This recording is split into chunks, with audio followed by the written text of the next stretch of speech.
Welcome to the greatest podcast in sports betting entertainment. My name is Tanner Kern, certified G, bona fide stud, and you can't teach that.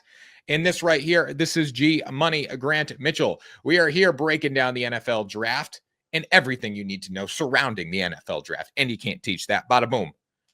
Man to the people in the room. G Money Grant Mitchell, how you doing? I'm feeling patriotic because I kind of need to be after the USA let us down last night, Tanner. That's how I'm doing. It's Friday. I'm excited the weekend's here. Got some fun plans. Always a good time in the sports world. The U.S. was never winning that game last night. It was set up for the U.S. to get beat the entire time. I wouldn't bet it, but I was saying Canada's going to beat our ass tonight. They didn't beat our ass, but they beat us in overtime. The goalie for Canada, Binghamton, I believe, unbelievable. He was cracked. He was off of McDonald's Coke. He was cracked. So when he made all those saves and, we probably missed our third or fourth legitimate scoring opportunity in overtime. It's like I've seen the script play out so many times in hockey. You're going to lose. Like if you have a goalie just dominating, you're not going to get one by him, and then you're going to give up the one time. I mean, Canada barely had shots on goal in overtime. They still found a way to win. That's what I was thinking when that sequence was happening. It was like 5-6 minutes where we're getting shot on net, and it was just these amazing saves one after another. I had the same thought. It's like it really, at this point, it's just that one shot from Canada. They're going to score off of it because you got your opportunities. You didn't take them. They're going to get their opportunities. And just the way it goes in sports, when one team is not capitalizing and they leave that back door open, the other team pretty much always walks through it. It's just so crazy with hockey too, because it's the one sport where like one player can make a significant difference. Obviously in football, if there's a big pass or a big run, it obviously comes down to the guy defending that person, but a big run, like it's a full team effort. That's what I'm trying to say. Where hockey, like Binghamton won them the game last night in overtime. I understand that I'm not a diehard hockey fan, but I had this thought when I was about 6 years old, and I still have it today. Why not go get a sumo wrestler, put some pads on him, and stick him in the goal? Have them block the whole goal. Because I don't think they take up the whole goal, and they probably can't move, and they can't sit on skates. I would want to find the fattest person you can and just stick them in there like a plug in a bathtub. I don't know if it'll work. Goalies are freakishly athletic. Oh, yeah. They are. I don't know if sumo wrestlers are freakishly athletic too, but I don't know if they cover up the whole goal. I don't know if they're that fat. You need like a gorilla. Have you ever seen videos like Michael Parsons did it, but just of these professional athletes going and fighting the sumo wrestlers? I saw the Michael Parsons one. Yeah. They know. You know who Eddie Hall is? Yeah, the strongest man. Yeah. So he he went to like some British sumo wrestling training camp, whatever. And by the end of however long it was, a 3-4 hour session, he had never done it before. And by the end of it, he was the best one there. He took down the UK's heavyweight champ or whatever. And the coach was actually telling him, like, please come compete for us at the international championship. Sumo wrestling's just a bunch of headlocks though, isn't it? Pretty much like body throwing. Yeah. I don't even think it's headlocks. It's a lot of, did you ever play that game with your friends where it's like one person gets you put your arms on each other's shoulders, one person gets like the inside arm, and you see who could push the other one? Yeah. It's a lot of that. There's some chop blocking in football. Like you slap the arm down and you grab them. There's a lot of that goes on, but it's mostly about trying to pick them up and push them out of the circle. Grant, you know what else is exciting today too? I mean, we don't have to discuss it, obviously, but spring training baseball, I think we have a full slate today. I think we have like 5 games. When's the actual start? Late March. March. So about a month away now. About a month away. Got Rays, Yankees today. Rangers, Royals. People betting on spring training. Go check it out on FanDuel, where you can get a bunch of promos on WSN, right, Grant?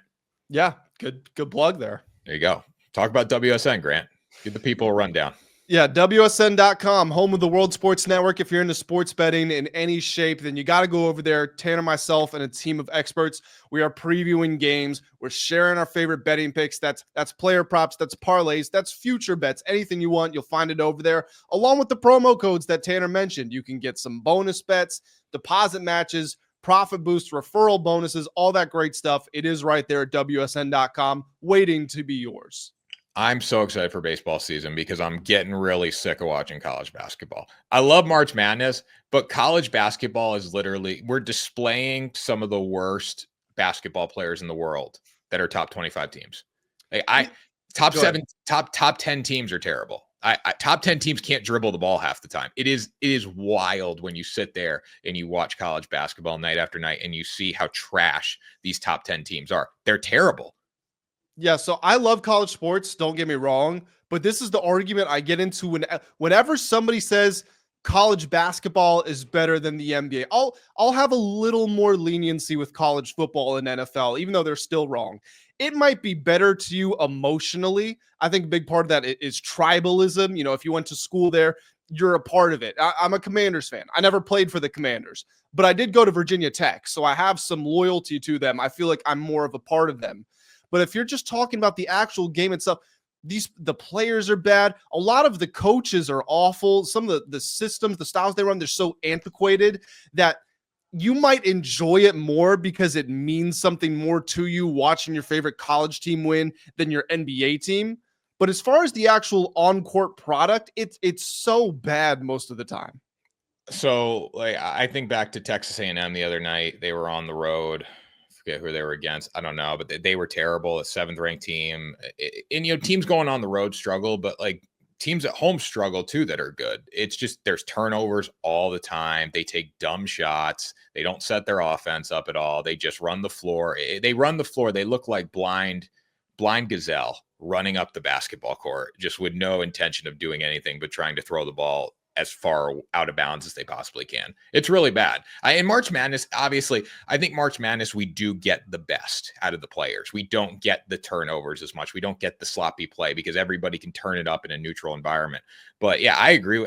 I probably would rather, if I'm just sitting there watching a basketball game, I'm probably going to lean towards college depending on the team in the NBA, just because I think the NBA, it's fun to watch at times. But if I'm talking like if I'm talking like betting wise, I want to bet on the NBA because at least I know they're professionals and they're not going to turn the ball over every time. Because college, if you won or lost a bet within the first 5 minutes of the game most of the time. I also think part of the reason March Madness really kind of erases a lot of what we're talking about with the college basketball regular season. A middle of the season matchup between whoever you want, between two Big 12 teams, Big 10 teams, whatever.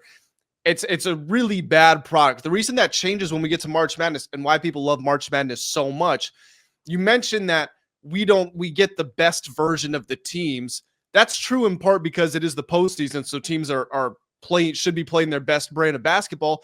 But it's also true because if a team plays bad, they're gone. It's a single elimination. Like when I think it was Kentucky when they lost to St. Peter's. Kentucky played awful in that game, but we don't think about that as a bad basketball game. It's like the team that played well won and they moved on.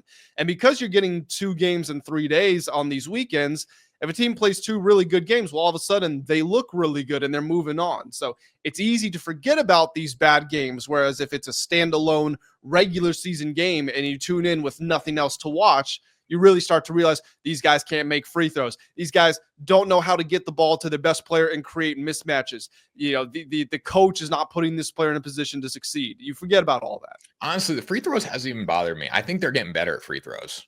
But just the turnovers are wild. I saw a kid double dribble last night like 2 times in a row. What are you doing, man? You should know how to dribble the basketball. You play for a top 25 team. This is insane. So just a lot of sloppy product. But I would take March Madness over the NBA postseason. With that being said, I'd rather bet on the NBA 100% of 100% of 100% of the times because it's just a better product and they're professionals and you don't know what you're going to get with college kids ever. I think I would say March Madness is the best postseason sports event. The only thing I would push back on I would put up there with it would be a very good World Cup final. And I know you don't watch soccer, so. I would there's a lot of playoff events I'd rather watch over March Madness just because I like college basketball, but I'd rather watch playoff baseball I think my heart gets pumping just as much for that. I'd rather watch playoff football because I like football better. I'd rather watch the college football playoffs because I like football better. But yeah, as far as nothing can stack up with the first weekend of March Madness when you got games from 11 a.m. all the way up to 1 a.m. You can bet on everything. You got games on 4 different stations, which we did get back on YouTube TV. Luckily, Yep. CBS is back. So you can't compete with that from a betting standpoint. So I can understand why anyone says that. But personally, I'd rather watch football. I mean, I like the NFL more than I like college basketball too, but I think maybe the amount of games does play into it to a certain extent. And then also a lot of times playoff games aren't great. And, I think maybe that's a little bit of recency bias because the Eagles blew out the Commanders, blew out the Chiefs. Those games weren't that close, but sometimes these first round games, same thing in the NBA, especially those first rounds, series games, whatever, they don't really matter that much. But in March Madness, you'll get a 2 beating a 15. You'll get a 15 beating a 2. You'll get a 16 beating a 1. Oh, it's fun to watch. It's also tougher to bet too. Like I would rather, I like sitting there and I'd rather put a bigger bet down on 1 or 2 NFL games rather than have 50 basketball game, not 50, but like have a ton of basketball games in one day to like pick what to watch and what to play. It's almost like overstimulating. I love it, but I would just rather watch a football, like just the action. I'd rather watch football. So speaking of football, should we move this over? We should move this over to a little football talk, a little ball talk.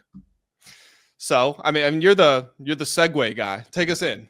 So, speaking of people that turn the ball over a lot, Will Levis is the quarterback for the Tennessee Titans right now, currently. And Will Levis may not be the quarterback for the Tennessee Titans. I don't want to trash Will Levis too much because Will Levis is a fellow Xavier Falcon like me, same high school. Rock on. With that being said, though, the Titans have a tough decision to make whether they go quarterback, number one, whether they draft some talent and try to help Will out and keep him, whether they get a veteran. I believe Aaron Rodgers was potentially favored to go to Tennessee at one point. So there's a lot that's going on in their front office right now. And Grant, before we even talk about the draft or Will or Aaron Rodgers or Matt Stafford going there, like if you were the Tennessee Titans GM, what would you do? So there's always a premium on quarterbacks. Everybody knows that. But the Tennessee Titans general manager came out and said, we are going to be drafting a player that we believe is a generational talent. We're not going to over prioritize a certain position. We talked about this on the show before. When I hear those words, I think Travis Hunter, just because he's so unique.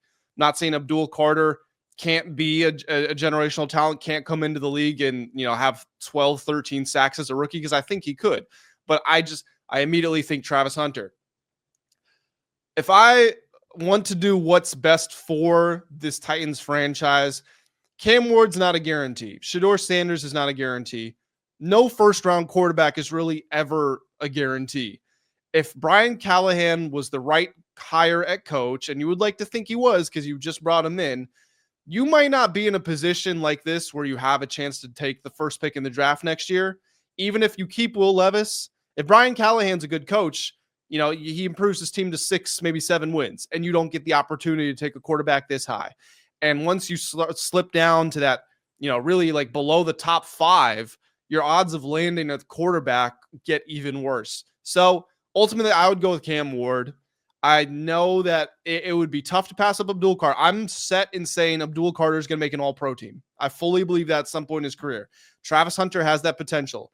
The Cam Ward, not only was he probably the best quarterback in college football last year, was second in passing yards, first in touchdowns, second in QBR. Miami scored the most points per game. His journey, he was a 0-star recruit coming out of high school. He goes to Incarnate Word. He's amazing. He's the top player in the portal. He then goes to Washington State. He's awesome there. He goes to Miami, and he's awesome there. So he's gotten better. He's proven that to have a chip on his shoulder. He's allowed that to drive his career, and he's kept getting better at every stop. So if he goes from Miami to the NFL, I have reason to believe he'll continue to get better because that's all he's done in his career. I think he has a very strong work ethic. And at this point, you got to take a risk. You try to play it somewhat safe, get Will Levis in the second round. Now you got to take a swing. I disagree. I'm keeping Will Levis. I think when you look at Will, he's done a lot of bad. And the tough part for Will is like Brian Callahan did not draft him. It was Mike Vrabel. So Yep. that Brian Callahan wants his guy. You don't want the quarterback, the incumbent quarterback, unless he's a veteran, unless he's done something. Will hasn't really done anything in the league. With that being said, though, his rookie year, he got thrown into the mix. Sophomore season, second year, like there were a lot of high expectations coming into it. Didn't perform well. Now we're year 3. I think it's in their best interest moving forward in the future. They're not going to be good this year with Shedeur Sanders or Cam Ward. I truly don't believe they are. I don't know how much better they'll be with them rather than Will Levis, but at least Will has the experience. And if you put him in the make or break situation, and then you maybe get a receiver for him, you get Travis Hunter, you get the edge to help with the defense. I mean, Tennessee's defense has been relatively strong over the years. Like the defense has not been the issue for them. So I think if you keep Will and you put some talent around him, it gives you a better chance to succeed long term. Because if Will doesn't work out, you go to the draft next year, you tank, you get your quarterback. And Shedeur and Cam, like if you're telling me these guys weren't even first round picks last season, and it was a loaded draft class, don't get me wrong, I'm probably not taking them first overall. I would maybe drop back and, drop back to 3 or drop back to 4, trade it with the Giants, trade with who else needs a quarterback up front, trade with the Raiders, and stack a pick, get your talent guy and go from there. So I hear what you're saying on the latter part of that argument. At the start, when you mentioned surrounding Will Levis with talent, they tried to do that, and they did do that. They signed Calvin Ridley. They added DeAndre Hopkins. They signed Tyler Boyd. They signed Tony Pollard. They drafted J.C. Latham and Peter Skoronski, left tackle, left guard. They've made moves to help out their quarterback. And I'm not saying everybody's going to be like Jaden Daniels, but it's a quarterback's job to come in and elevate the players around him. Jaden Daniels did it a lot quicker than we would expect.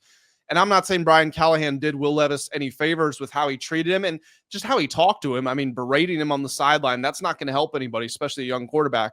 But with that all being said, Will Levis had 13 touchdowns, 12 interceptions. He was dead last in the league in QBR. Average is 50. He had a 27.8. So, I mean, that's really bad. If he was showing us things to make us believe like the potential is there, we see it, we just need more consistency. Okay, that would be one thing. I have seen him make some throws, but I've never seen him put together an entire game or multiple games of strong play. Well, Grant, you go off Jaden Daniels. The Commanders had the 8th ranked offensive line in football this year, and Jaden Daniels helped make them look better, but the Titans were 28th. If you don't have an offensive line, you can't succeed. It doesn't matter who the quarterback is. We saw it with Patrick Mahomes in the Super Bowl. Mahomes was good enough to make throws in that game. If he had time, he had no time. So that's the problem. I would jump in and say I think the Commanders' offensive line rankings are totally misrepresentative. And I'm not saying they were bad, but Washington was in hurry up 61% of their plays this season.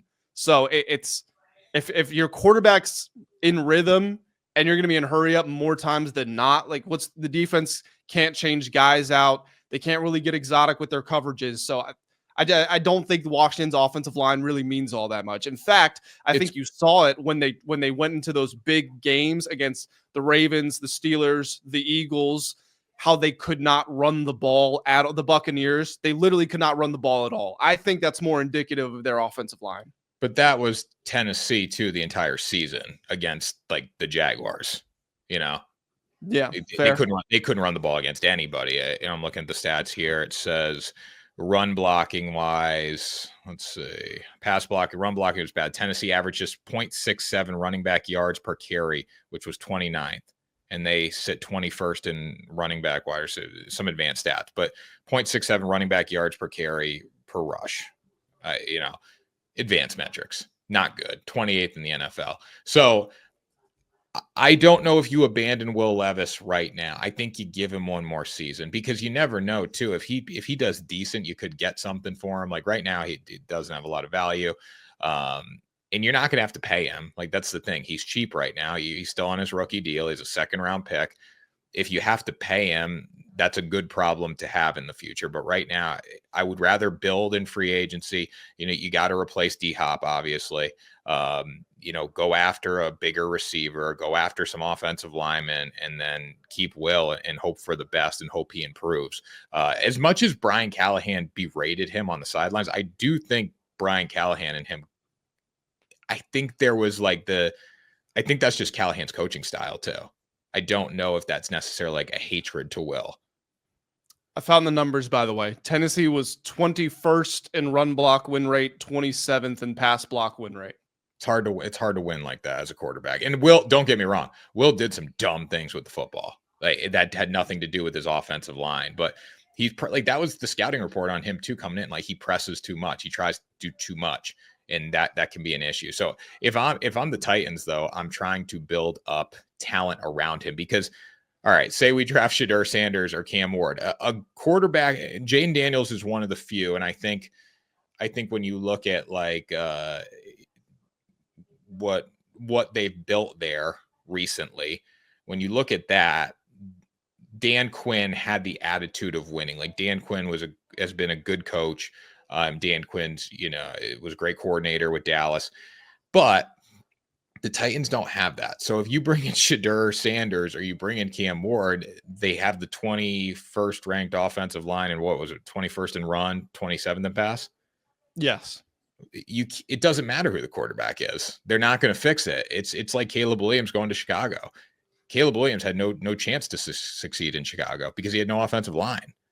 So that piece right there, that's why if they were to take a quarterback, that's why I feel more comfortable going Cam Ward than Shedeur, because Shedeur, kind of what you're saying, going into that situation, we saw Shedeur with a bad offensive line, held onto the ball way too long, got sacked more times than any player in college football. He was kind of insulated with his dad being there. He'd succeeded, he succeeded at Jackson State. He'd succeeded there. He was a prominent recruit. And with Cam Ward, 0-star recruit, starts at Incarnate Ward again. Like he's not supposed to win every time he has, or he's accomplished something. It's been through his hard work. So I do think I hear what you're saying about the concerns, but I almost feel like if there's a quarterback who's going to go there and be able to suck it up and say, this is my situation, I got to make the best of it, that's where I would trust Cam Ward as well. Yeah. I mean, Shedeur Sanders too. Neither of them, I think Cam had a little better offensive line, but Shedeur had no offensive line. So maybe that's good practice for college. I don't think much. I think more of Cam Ward than I do of Shedeur. With that being said, I'm still hesitant to draft either of them first to bring them into a bad situation. So now you're Aaron Rodgers and Tennessee looking for a quarterback. If I'm the Titans, do I draft one of these kids? Do I wait to next year to draft a kid? Do I stick with Will Levis and build around him? Or do I bring in Aaron Rodgers and play with Aaron Rodgers? What would you do? Well, so I don't know what you would gain from bringing in Aaron Rodgers to the Titans. If it's a team like the Steelers, where you're confident, you have the defense in place, and you've got some pieces on offense, and you've got a coach, and you just need 1 year of quarterback play. Not saying I would pick the Steelers with Rodgers to do anything, but just if that was the thinking, I could get behind it. It's a total reboot in Tennessee. Rodgers is not a good culture guy. He's not a good locker room guy. He was upset to be leaving the Jets, so now he's going to be frustrated wherever he goes to begin with before he even shows up there. I just don't see the chess move there. I don't either. Tennessee's not going to compete no matter who they have at quarterback this season. So I'm either sticking with Will or I'm going with Shedeur or Cam. I still think Shedeur or Cam's the wrong decision here. I think you could trade back, get a pick, build some more weapons, build some talent. And then if Will's not the guy, you draft a quarterback next year. It's no big deal. So who would you take? I know you said you're trading back, but who do you see fitting the best for Tennessee? At quarterback or just pick wise? Yeah, I'm probably going to trade back to 3. I'm probably going to trade back to 3. The Giants are going to take a quarterback if they can't get, Aaron Rodgers, which probably not leaning towards Matt Stafford. I don't know if they'll get Stafford, but I would trade back to 3. I'd pick up the Giants pick. I'd get a later round pick for doing that. I would draft Travis. And then, the Browns probably get rid of The Browns probably get rid of like I'm blanking this morning. Myles Garrett. Myles Garrett, and then they draft Abdul Carter. So that would probably be how I see it playing out best for Tennessee. So let's say that Cam Ward does end up going number 1 right now because he's still the favorite to be the first pick. You're the Giants at number 3. Do you want Shedeur? That's another tough thing too. Like for the Giants, if they do trade up, I mean, if they're good with either guy or they have that guy in mind, because Tennessee is going to make them think they're taking a quarterback through the beginning of the draft, they might be on the clock and make that trade. So I probably want Cam Ward. With that being said, if I'm not sold on Shedeur or Cam Ward, and I'm the Giants, like you got to go into free agency and get a bridge quarterback. Yeah, so we talked about this, I think last week when I put my mock draft out for the first round. I said that I needed the Giants to take a quarterback, but I didn't have them picking one. I actually put it out there that I thought they would trade for Matt Stafford or maybe they'd sign Jameis Winston in free agency because we got to remember Joe Sheen, Brian Dable, these guys' jobs are on the line at this point. They need a good season. If they draft Shedeur, but then it doesn't go well and they go 3-14, 4-13, same thing with Cam Ward. And if they draft a quarterback, it could be Jackson Dart, whoever they take. If they don't win probably like minimum 7 games and it's obvious there's potential there, then they're probably getting fired. So I think that human nature, self-preservation is a part of who we are as humans. You can't avoid it. So if they sense that we like Shedeur, but we're not confident he's going to come in and make an impact on day one. Hey, he might not even start on day one. I don't think they're going to do it. I think they would pursue Matt Stafford in a trade. I think they might sign Aaron Rodgers. I think they might sign Jameis Winston. And then they could go Abdul Carter or Travis Hunter, depending on who the Browns pick. I think that's what's going to end up happening. The problem is for the Giants, they need to win, as you're saying, but how many of those quarterbacks do you legitimately trust to win, right? Do you trust? I mean, I trust Aaron Rodgers when I look at it. Overall, like if I'm looking at all the quarterbacks on the list, if I'm looking at Stafford, I'd rather have Stafford, but I'm looking at Stafford, Jameis, Rodgers, Shedeur, and Cam, and I need to win right now. Aaron Rodgers is a heavy number 2 on that list, as heavy number 2 as you can get. I know he's a cancer to your team, but Brian Dable, if they sign Cam or they draft Cam, they draft Shedeur, and they're, let's say at week 9, they're 2-7, 3-6. Things aren't looking good. There's a good chance Brian Dable is done middle of the season and Joe Shane's right behind him at the end of the year. Yeah, I agree with you. Let's go over those 5. So Stafford's clearly number 1. There's no point in even talking about it. Aaron Rodgers for 1 season and 1 season only.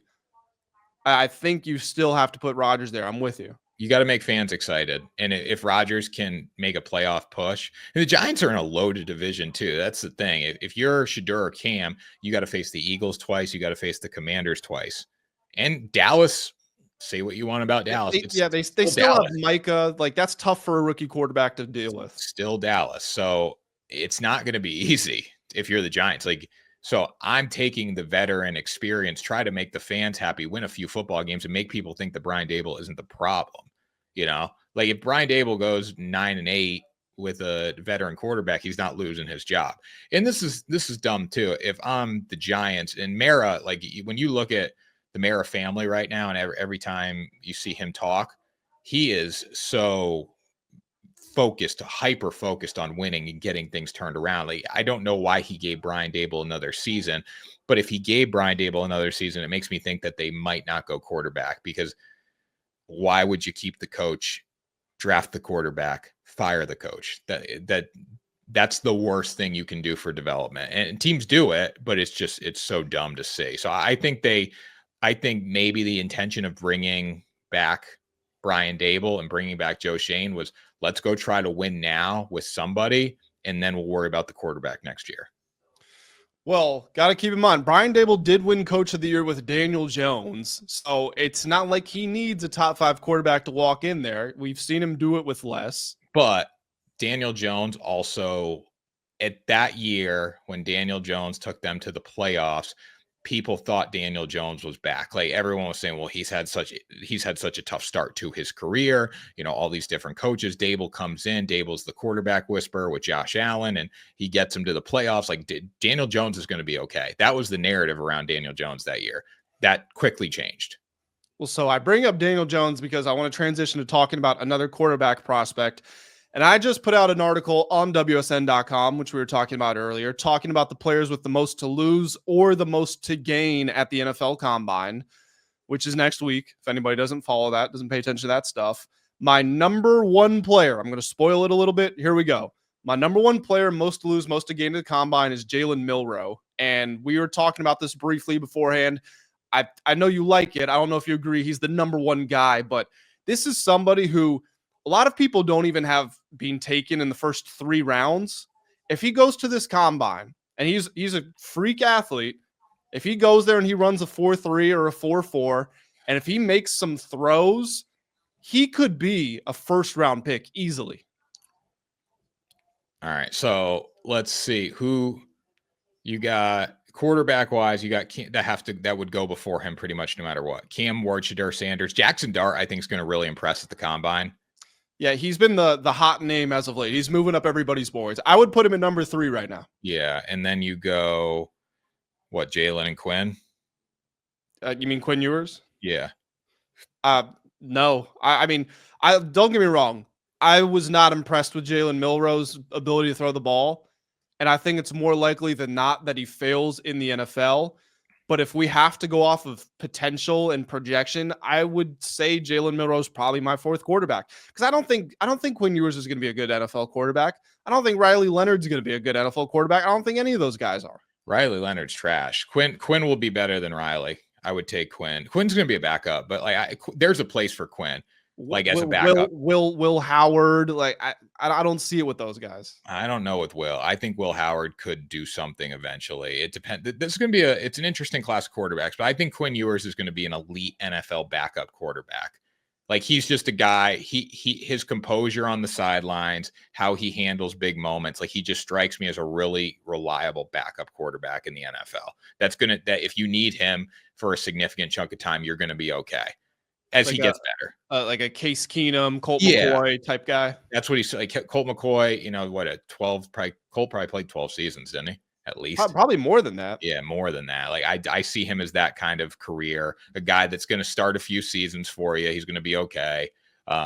Just because like how he handled big moments. But if you're looking at the top 5 quarterbacks right now, I'm putting Cam, Shedeur, Jackson Dart, Jalen Milroe, Quinn Ewers. I'm putting them 4-5. Because then after that, it's like Kyle McCord, Will Howard, Dylan Gabriel. Gabriel's not going to do anything. Curtis Rourke, Riley Leonard. Riley Leonard can't throw the football, so I don't know how he's going to make it in the NFL. But they're all these guys are like 6'2". They're all in the same build, same body type. Jalen Milroe, though, if I'm looking at Milroe, he needs to really impress at the combine because he's just raw. It's raw talent, and the NFL loves raw talent. But Anthony Richardson, we were talking about him before the show. I think that hurts his case more than helps it.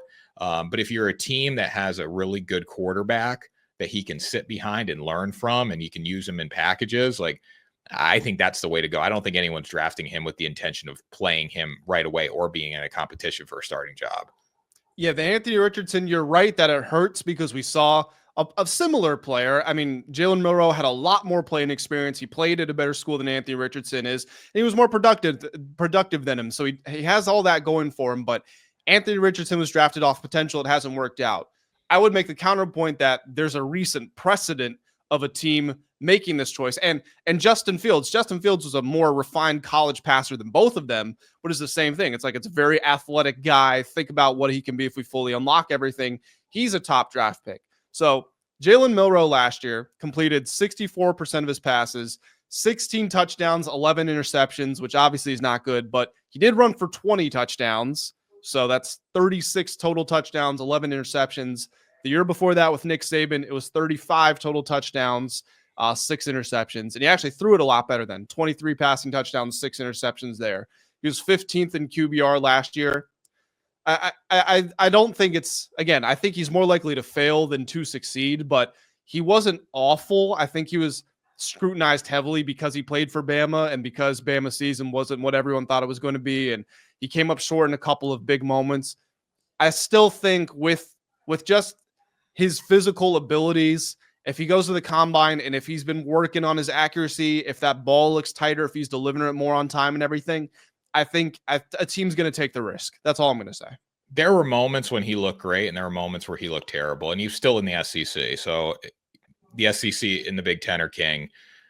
He got beat in some games he got beaten games that they shouldn't have lost, but he also played well in games that were really big games. So if I'm looking at the quarterbacks falling off the board, so say Tennessee drafts a quarterback, because the intention, I think they will.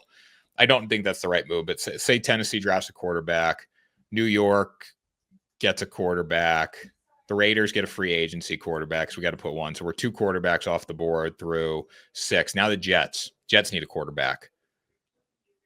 Who do they go for? At pick number 7? Yeah. I don't think they go quarterback there. I would think they're another team that needs a free agent or a trade or something like that. I wouldn't risk a Jalen Milroe. I wouldn't risk a Jackson Dart at number 7. I think there's a lot of places you could go. I think you could go, if Mason Graham falls, I think he's pretty obvious. You could go Tet McMillan. You could get one of these tackles, whether it's Will Campbell, Kellen Banks. You could go Malachi Starks, Tyler Warren, Mike Green. There's a lot of people you could go there. I don't think quarterback. We're talking about Cam Ward maybe not being a first-round pick himself in previous years. After those top 2 guys are gone, I'm definitely not taking one in the first round unless it's right at the end. But you got 1, 2, 3, 4, 5 teams desperately need a quarterback. Like Tennessee's biggest need quarterback, Giants' biggest need quarterback, Raiders' biggest needs a quarterback, and Jets' biggest needs a quarterback. So 4 right away in the first 7 picks, 4 of the team's biggest needs is a quarterback. So they either got to get him through the draft or they got to get him through free agency. So you got to assume at that point Cam Ward and Shedeur Sanders are going to be off the board. And then you also got to assume that Matt Stafford's off the board and one more free agent, right? If you're the Jets, you have Tyrod Taylor there. With the roster they have, Tyrod Taylor could win 9 games. You don't want to go into the season with Tyrod Taylor with a new head coach at all. I mean, it wouldn't be preferable, but again, would you take Jackson Dart at 7? No, but I need to make sure I have a free agent quarterback heading into the draft. Right. So that, I mean, you know who the top free agent quarterback is, right? Stafford. Or no, Stafford, they're going to trade for Stafford. Who's top free agent? What's Sam Darnold. Sam Darnold. Yeah. So Darnold's going to be off the board. Can you imagine if the Jets, after they drafted him, did horribly, sent him out of town, if they come reaching out like, hey, come back, we need you? So who are the free agent quarterbacks this year? It's a very weak class. So let's see. Jarrett Stidham, free agent. Justin Fields, free agent. Fields and Darnold are the 2 best. I'd bring Fields in somewhere. But in Fields, you can bring him in on a 1-year deal too, which is good, or a 2-year deal. So anyways, four teams in the first 7 picks need a quarterback. So you got to assume that the top 2 guys are off the board at that point. If Shedeur or Cam was on the board at 7, I think they're coming off to the Jets. Would you agree with that? Sorry, could you say that again? If Shedeur and Cam were still on the board at 7, they are getting drafted by the Jets. One of those guys is going to take them. Probably, right? So assume they're both off the board at 7. I'm just looking where Jalen Milroe could possibly go if he was a first-round pick. Because then you go down to the next team that needs a quarterback is the Seahawks. Like, that's a spot where I could see them taking a Jalen Milroe because Geno Smith's in the last year of his deal. However, that's a big get for the Seahawks. That's a big draft pick for the Seahawks if you were doing it that early. There could also be a world in which maybe the Cardinals trade Kyler. Maybe. But other than that, reading the bottom half of the draft, it's Cardinals, Bengals, Seahawks, which you mentioned. Buccaneers don't need a quarterback. Broncos don't need one. Steelers, I think, is kind of the standout because nobody else in that bottom half needs a quarterback. And the Steelers, if you're considering drafting Jalen Milroe there, which I don't think they would be, you cannot get rid of Justin Fields. You need to go into free agency and sign Justin Fields. If the Steelers have the 52nd pick, which would be the 20th pick in the second round. If Milroe or Dart are still on the board, I think there's a solid chance they take one of them with that pick. Yeah, I agree with that. I just can't see. I don't see more than when I really look at the draft board, and you've been doing the stuff for WSN, like breaking it all down. But like for me, just scanning the draft board today, I don't see more than 2 quarterbacks getting drafted, because out of the 4 teams in the first 7 picks that need a quarterback, I think 2 go into free agency and 2 draft.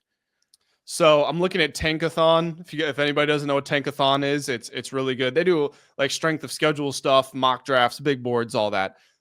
Really like their stuff. So they have Cam Ward going number 1, Shedeur going number 3 to the Giants. They don't have any quarterbacks until the Jets. Funny, who we were just talking about. They have the Jets taking Jackson Dart at 42. And then they have the Raiders taking Jalen Milroe at 68, which would be the 4th pick of the 3rd round. Yeah. A lot.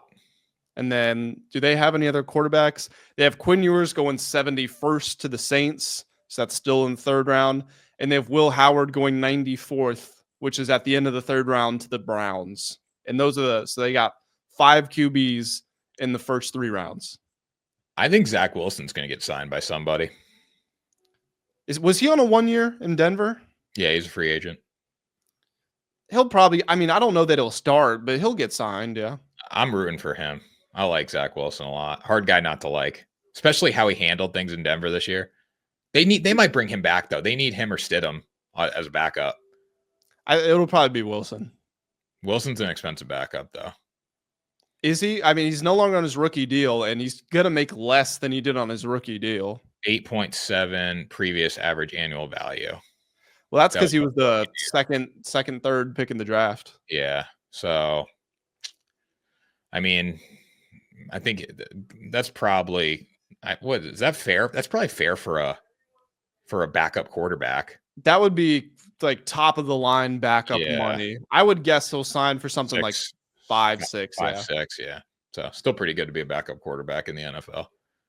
I mean, it's a sweet gig. Like a guy like Marcus Mariota, you're going to be employed for as long as you want to be. You're going to make top backup money, but you won't have to play that much. No, you back up a really good quarterback, and you're all set. Like back up a guy who doesn't really get hurt, and that's my fear with Jaden Daniels, though. Grant, with Mariota, like Jaden Daniels, the way he plays. They got better at this throughout the season, but this man is so fragile. He needs to put some meat on his bones. Well, so he's not fragile. He's just slight. He's skinny. He's not fragile because he's barely been injured in his career, but he's very small. He took some hits when he was at LSU. He really did. He said I don't know if you saw this. You know how there was like a whole bunch of pretty much everybody in the football world was down there at media day leading up to the Super Bowl. Jaden Daniels was giving some interviews, and he said one of his top priorities this offseason is putting on weight.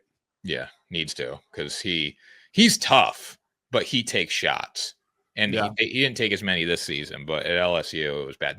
But the play calling was stupid. Cliff was like running QB power with him early in the season. It was stupid. I remember we came on after week 1 and we were like, what the hell are they doing? They were running in between the A gaps. Yeah, the Buccaneers again. They ran in the A gaps against the Buccaneers like not every time, but I feel like they ran 6 or 7 like QB powers inside the tackles. No, yeah, they did. And then later in the season, every single 4th down was a read option. I was like, this is the thing about Cliff Kingsbury, and we're off on a tangent now, but like people really talked up the job he did. And I think he did do a good job, but there are obvious flaws there, and they're going to have to innovate, and they're also going to have to upgrade the roster if they want to avoid this kind of CJ Stroud had the sophomore slump. I'm not saying it's going to be that extreme, but like there were a lot of tendencies that were obvious, and they just need to change some things going into next year. You got a year of film, and you're in a good division. That's where it gets hard. So you got a whole year now to realize or learn how to shut down Jaden Daniels. I want to see what these guys' offseason preparation looks like, but a significant amount of time has got to be spent on division opponents, and I'm sure there's a lot of Jaden Daniels film being watched in the offseason trying to shut him down. I think that's why CJ Stroud had a worse year, because came on the scene, it exceeded expectations, and then you get him for a year and you see what he looks like and you see the tendencies and how they call plays, and then you can shut him down. The Commanders have a tough schedule next season too. Let's see. So we don't know when, but at home they have Cowboys, Giants, Eagles, obviously. Also at home they have the Seahawks, Bears, Broncos, Raiders, and Lions. And on the road they have Cowboys, Eagles, Giants.